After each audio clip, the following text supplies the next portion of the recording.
Howdy, I'm CyberX with Outlandishly Crafted, and today we're going to be talking about how do we play custom audio and custom particles only in the biomes that we want to. So right there you can see the fall leaves fallen because we're in a forest and we have special ambient audio playing for just the forest. But if we go to the rivers or we go to other places, then they'll play their own audio and they could have their own particles as well. So let's jump over and see how to do it. Here we go. So we're going to do a BPAC. So we've got a behavior pack animation controller. It's simply playing an event on a timer. We're just using it as a way to set a timer. So every so often, it's just going to loop around and it's going to play this guy. And it's just using an animation as that timer. Okay? And what that event is doing is that event is in the player's brain, is firing off this event, and the event comes in here and says, okay, if you are in the biome forest and it's daytime, because I want to have different audio at night versus day, I want to have crickets at night, and it's not raining, because I don't want these animals to be out there during the rain, because a lot of these times these animals go away during the rain, right? And you're on the ground, so you're not in creative flying around doing weird funky stuff, because you wouldn't hear these animals up in the sky. And you're not underground, and you're not in some weird funky place. So we are on the ground, not in the water. It's daytime, and we're in the forest. And then we're going to play, hey, daytime forest audio. And we're going to have some forest particles playing. Yep. And then, if we wanted to have a nighttime version of it, then we would just go through and use the exact same flags, except say it's not daytime, right? Now, if we wanted to do a different biome, then we have the option to do a different biome. Or look, I have in rain. So now I instead am just going to say I don't care about day or night, but if it's not clear, then I want you to play this audio instead. And in that case, that way I could play some more rain and windy noises instead of the nice peaceful noises. Okay, let's see what the next one is. Oh, then we have a river. So instead, all I'm going to do here is say, if you're ever around the river, I want you to play the river audio. Because that's all I have for rivers. I don't really know that a river would sound different at night versus during the day, because it's just running water. And that's it.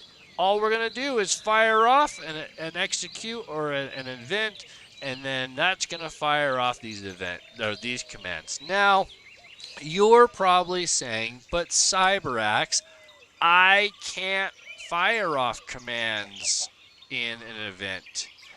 Well, I use Bridge version 1, and Bridge version 1 has this super powerful, amazing feature that allows me to put in these commands and fire them right for my event so that I don't have to do a whole bunch of work to make this happen. And this is one of the most powerful features I think you could have doing bedrock development. That's why I use Bridge version 1, because it's extremely powerful. Since you aren't using Bridge version 1, then your option is you need to put these commands inside a BPAC and fire it with like a skin ID. So how Bridge does this is each of the events has a skin ID hidden behind it, and that just attaches to an ID. You could use a variable as well or other stuff, but in essence you're going to create in here a component group with skin ID 0, 1, 2, 3, 4, 5, 6, 7, 8, 9, 10 for however many of these events that you're going to fire. And each one of those is what's going to then trigger your BPAC. And I'm sorry that that's kind of confusing.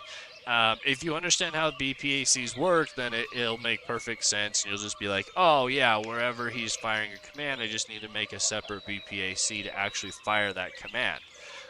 That's what Bridge is doing for me in the background. It's just making the BPAC, and then it's automatically just making it all magically work. So all I have to do is just type in the command I want right here in my event. So I can't really make that easier for you.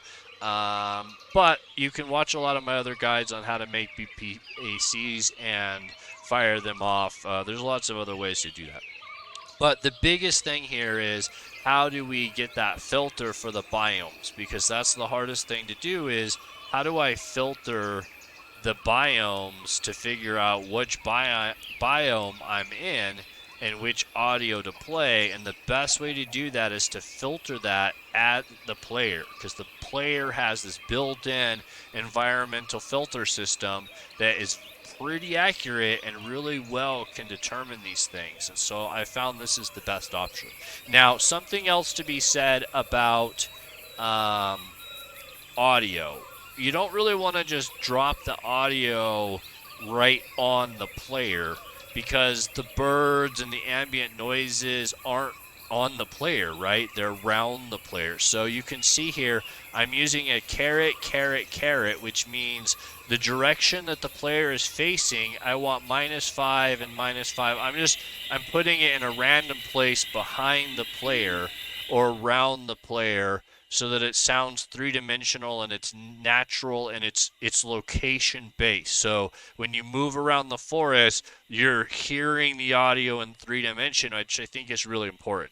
If you're going to play music, one of the things you'd want to do is do a music stop command at the beginning of each of these, so you're stopping any of the current music playing, and then you're going to start just using the music command and play. I highly suggest that you just disable the music system altogether and instead play the music as a sound event and put the music in the UI category of the sound definition file, and that will attach the audio directly into the player's headset or the player's body, and it won't be 3D audio. It'll be playing perfectly for them wherever they move around. Whereas in this situation, I really want the audio to be situational. I want you to feel like you're moving around those birds and moving around the crickets, because that's how it feels in real life. And it keeps me from having to actually make crickets and make all those birds to generate those noises in 3D. I can fake it. So that's how you do it. That's how we get the particles. The particles in here you can see are just kind of randomly dropping. If you really wanted to make that a little better, in the command, you could put in like an execute to look for nearby trees. And then do the particle right underneath that leave. So it could be execute if block, is leaves, then play this particle -0, 1. So it looked like it come right from the leaves itself. Whereas in mine, I'm just randomly, this is all done before the if block option. And so I'm just randomly spawning the particles out here. And it looks somewhat natural just because leaves kind of just float around anyways, so it doesn't really matter. Like that just appeared, it doesn't make much sense, but it does it fast enough that it's not ruining anything. But there are ways to prove that you could do better in there. So, yep, I'm CyberAxe with Outlandishly Crafted, and this has been a guide on how to filter and detect biomes, how to figure out where to put them, how to fire them off in the events using the player filter, and kind of using that BPAC. If you have any other questions, put it in the comments. Make sure to tell your friends and family, like the YouTubes, make the overlords happy. Check out the website, and thanks for watching.